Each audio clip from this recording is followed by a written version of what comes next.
दोस्तों, हमारे मोदी जी की सरकार ने अभी एक नया टेंडर रखा और टेंडर था 6230 इलेक्ट्रिक बसेस का। ये अब तक का दूसरा सबसे बड़ा से टेंडर था। इससे पहले वाले में 10,000 से ज्यादा इलेक्ट्रिक बसेस थी और ये मार्च में खोला गया था। अभी एक और खुल गया है और इसमें पता है किसने बसेस जीती? उन्होंने तो नहीं जीती जिन्होंने पिछली बार भी नहीं जीती थी। नाम मैं आपको बताता हूँ। अशोक लीलैंड पहले भी जीरो, आज भी जीरो। वोल्वो आइशर पहले भी जीरो, इस बार भी जीरो। टाटा मोटर्स पहले भी जीरो, इस बार 200 बसेस इन्होंने जीत ली। ठीक है, मतलब 6230 बसेस का टेंडर और टाटा मोटर्स जैसे बड़े नाम ने कितनी थी? 200। और बाकियों के नाम तो मैंने आपको बता दिए। पहले भी नील बट्टे सन्नाटा, अभी वही। और एक कंपनी है जो कि 2019 में बनी, जिसका नाम शायद आपने कभी सुना भी नहीं होगा। उसका नाम है ईका मोबिलिटी। उसने अकेले कितनी जीती पता है? Almost 4000 buses, 3981।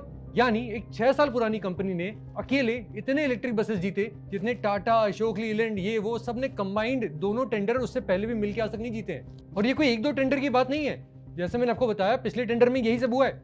वहां भी घुमा फिरा की यही कंपनी थी। एक आपकी ईका मोबिलिटी, एक पीएमआई नाम से है और 2-4 नेम है। उन्होंने ही सब कुछ जीता है। ये एक पैटर्न बन चुका है और इस पैटर्न के नीचे एक ऐसी कहानी है जो कि हर इंडियन इंडस्ट्री में अगले 10 साल में हमें देखने को मिल सकती है। तो फिर असली सवाल ये है, अगर टाटा के पास 75 इयर्स का एक्सपीरियंस है, 3600 electric buses already on road हैं, फ्लीट ने 47 to 48 करोड़ किलोमीटर वो रन कर चुके हैं, तो फिर वो छोटी सी एक ईका जैसी कंपनी से आखिर जीत क्यों नहीं पा रहे हैं? और टाटा ग्रुप की जो कंपनी है उसके जो एमडी हैं गिरीश वाघ, उन्होंने इस सवाल का जवाब दिया है। वो सुन के आप जरा चौंक जरूर जाओगे। वाघ साहब ने प्रेस कॉन्फ्रेंस में आकर के एक ऐसी लाइन बोली जो कि बहुत ही काम एंड सेंसिबल लगती है। उन्होंने कहा, this is a 12 year game, मतलब ये 12 साल का गेम है। ऐसा मैं क्यों कह रहा हूं? जैसा हमने पहले भी एक डीप डाइव इस पे किया हुआ है, उसमें साफ साफ समझाया था कि सरकार इनसे बसेस खरीद नहीं रही है, बल्कि ये बोल रही है कि भाई साहब आप हमारे नाम पे बसेस चलाओ और बदले में पर किलोमीटर का चार्ज हम आपको देंगे। जो टेंडर हो रहे हैं वो उस कॉस्ट के ऊपर हो रहा है। अब इसको जरा डिटेल में समझना। इसी बात को पॉइंट बनाते हुए टाटा वालों ने क्या बोला कि बॉस, ये 12 साल का गेम है। आज अगर आपने गलत प्राइसिंग करके कॉन्ट्रैक्ट ले लिया तो 12 साल आपको वो चलानी पड़ेंगे और आप हर साल लॉस पे लॉस करते जाएंगे। तो हम कॉशियस हैं। सुनो यार, ये आर्ग्यूमेंट पूरी तरह वैलिड लगता है। बस इकोनॉमिक्स जेन्युइनली ब्रूटल है। सर्विस नेटवर्क मेंटेन करना पड़ता है, स्पेयर पार्ट सप्लाई चाहिए होती है और वो भी हर एक डिस्ट्रिक्ट के अंदर आपको मेंटेन करके रखना पड़ेगा। ड्राइवर ट्रेनिंग बहुत इंपॉर्टेंट है। फाइनेंसिंग के लिए आपको टाइप्स करने पड़ेंगे।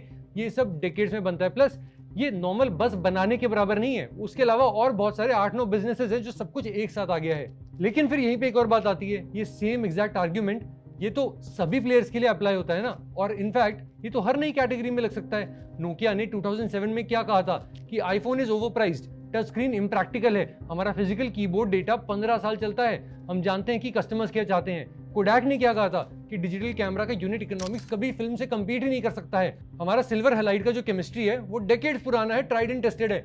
समटाइम्स ये जो इंकम्बेंट्स होते हैं ये सही निकलते हैं, नया प्लेयर डिफॉल्ट कर जाता है। और समटाइम्स ऐसा होता है कि बस वो खाली अपने समय से पीछे चल रहे होते हैं और वो इस चक्कर में पीछे ही रह जाते हैं। और जब ये होता है ना, उस समय किसी को रियलाइज नहीं होता कि अच्छा ये वो वाली घंटी बज चुकी है कि आप पीछे छूटते जा रहे हैं, लोग आपसे आगे निकल रहे हैं। तो अब जरा थोड़ा डिटेल में समझते हैं कि इंडिया का बस मार्केट आखिर चलता कैसे है। Buses mainly state transport undertakings खरीदती हैं। मतलब जैसे दिल्ली में डीटीसी है, मुंबई में बेस्ट है और महाराष्ट्र में ओवरऑल देखो बेस्ट के अलावा तो एमएसआरटीसी है। ये सरकारी कॉर्पोरेशंस हैं जो कि बसेस को खरीदती हैं। सील्ड बिड्स होती हैं, जो लोएस्ट प्राइस देता है वो टेक्निकल क्वालिफिकेशन मीट करता है तो उसको बिड मिल जाती है। लेकिन ये सब तब होता था जब जमाना था आपका डीजल या सीएनजी वाली बसेस का। इनकम्बेंट्स का मोड उस टाइम क्लियर होता था। स्टेट अंडरटेकिंग्स को स्पेयर पार्ट चाहिए अगले 12 से 13 साल तक, सर्विस नेटवर्क चाहिए हर डिस्ट्रिक्ट के अंदर, फाइनेंसिंग चाहिए जो कि उनके बजट साइकिल में फिट हो।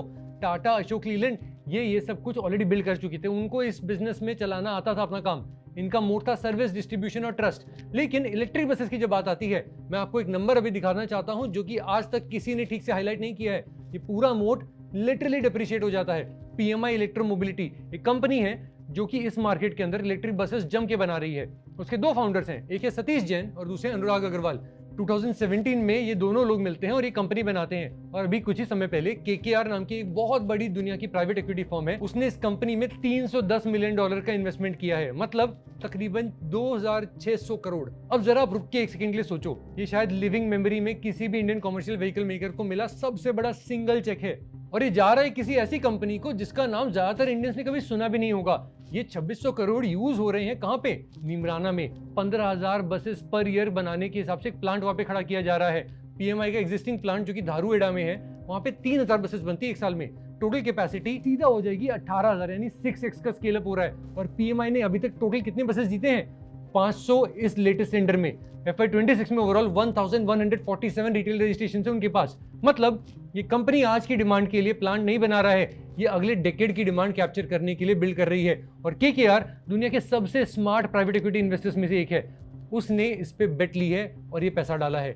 पर यहीं पे अब आपको मैं इससे भी ज्यादा चौंकाने वाली बात बताता हूँ। ईका मोबिलिटी, वही कंपनी जिसकी हमने स्टार्टिंग में भी बात की थी, वो पुणे बेस्ड एक कंपनी है। उसने टाई अप किया है दो कंपनीज के साथ में। पहली है जापान की मित्सुई और दूसरी है नेदरलैंड्स की VDL।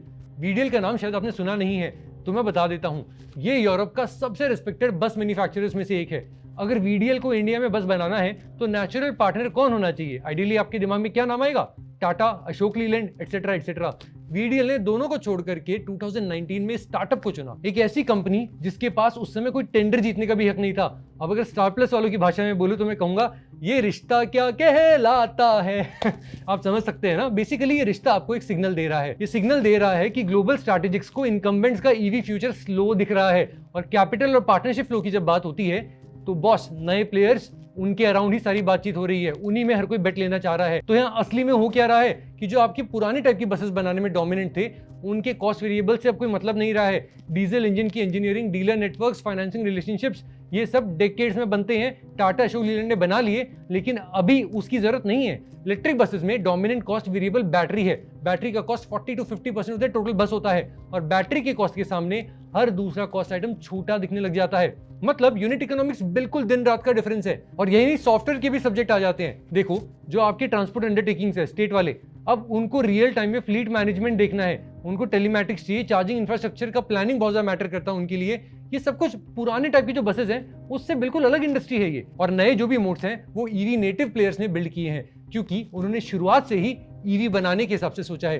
टाटा ने डीजल प्लेटफॉर्म से CNG और फिर CNG से EV रेट्रोफिट किया है और वो तीनों बना रहे हैं। बहुत अलग आर्किटेक्चर है। और जैसा मैंने अभी आपको कुछ ही देर पहले बताया, स्टेट ट्रांसपोर्ट अंडरटेकिंग्स टेंडर्स पे खरीदते हैं, lowest qualified price wins. Tata वालों का जो डीलर रिलेशनशिप है, जो इतना बड़ा नेटवर्क है, उसका एडवांटेज यहाँ पे जीरो है इन द बाइंग प्रोसेस। तो टाटा आखिर क्या हार रहा है?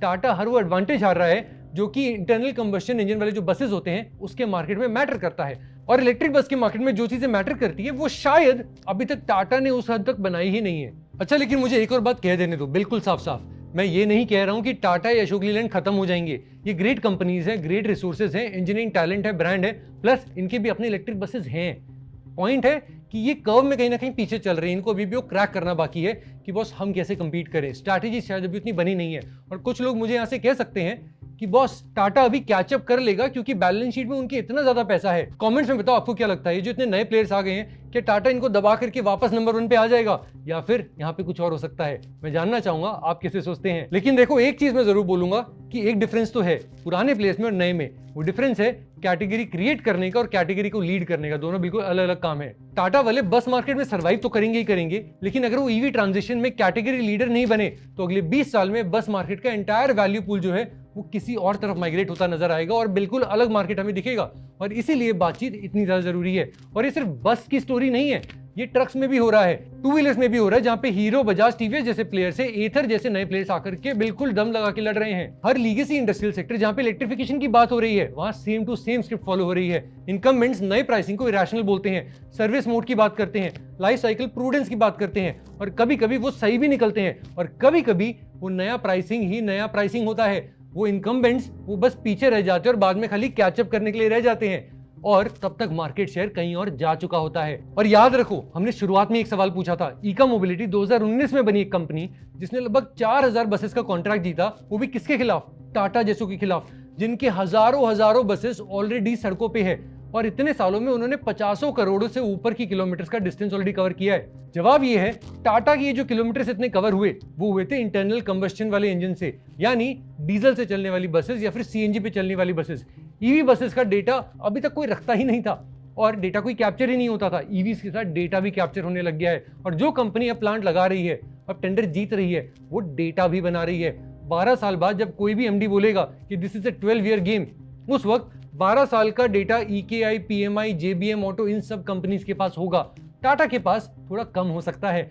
मुझे एक प्रेडिक्शन करने दो यहाँ पे, बाय 2031 अगर मैं आपसे पूछूं कि इंडिया का सबसे बड़ा इलेक्ट्रिक बस मैन्युफैक्चरर कौन है, जवाब शायद टाटा नहीं होगा, शायद अशोक लीलैंड नहीं होगा। जवाब वो नाम होगा जो कि आज इस वीडियो को देखने से पहले आपको शायद मालूम भी नहीं था। शायद वो ईका मोबिलिटी हो सकता है, या पीएमआई ऑटो हो सकता है, या जेबीएम ऑटो हो सकता है, या फिर शायद ये सब कोई भी नहीं, ये हो सकता है आपका ओलेक्ट्रा वाले या फिर जेएसडब्ल्यू ग्रीन वाले, जो कि अभी नई नई अपनी बसेस लेकर के मार्केट में उतरना शुरू कर रहे हैं। और 2031 में जब भी वो हेडलाइन आएगी ना, लोग शॉक्ड हो जाएंगे। ये हुआ कैसे, कब हुआ? मतलब 5 साल पहले तो मार्केट अलग ही था। ये हुआ है आज 6230 बसेस के इस टेंडर में, और इससे पहले वाले 10,000 से ज्यादा बसेस के टेंडर में। ये हुआ है केकेआर के $310 मिलियन के चेक के साथ। ये हुआ नीदरलैंड्स के वीडीएल का ईका पे बेट लेने के साथ में। और हाँ, हम सिर्फ इस पैटर्न को नोटिस नहीं कर रहे हैं, एक और एंगल है इस कहानी का, जो कि मैं फुल डिटेल में अलग से उसके ऊपर वीडियो बना सकता हूं। ये सेम डिसरप्शन पैटर्न अभी इंडियन ट्रक्स मार्केट में भी शुरू हो रहा है। एंड याद रखना, इंडिया का जो ट्रक्स का मार्केट है वो बसेस के मार्केट से लगभग 10 गुना बड़ा है।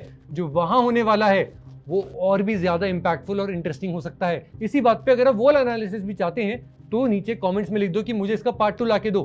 फिलहाल के लिए ये डीप डाइव यहीं कंप्लीट होता है। आशा है कि आपको अच्छा लगा होगा। आप देख रहे हैं ग्रो एज और मैं हूं जयंत मुंद्रा। मिलते हैं अगली वीडियो में। सब्सक्राइब जरूर कर लें और बेल आइकन जरूर दबाना।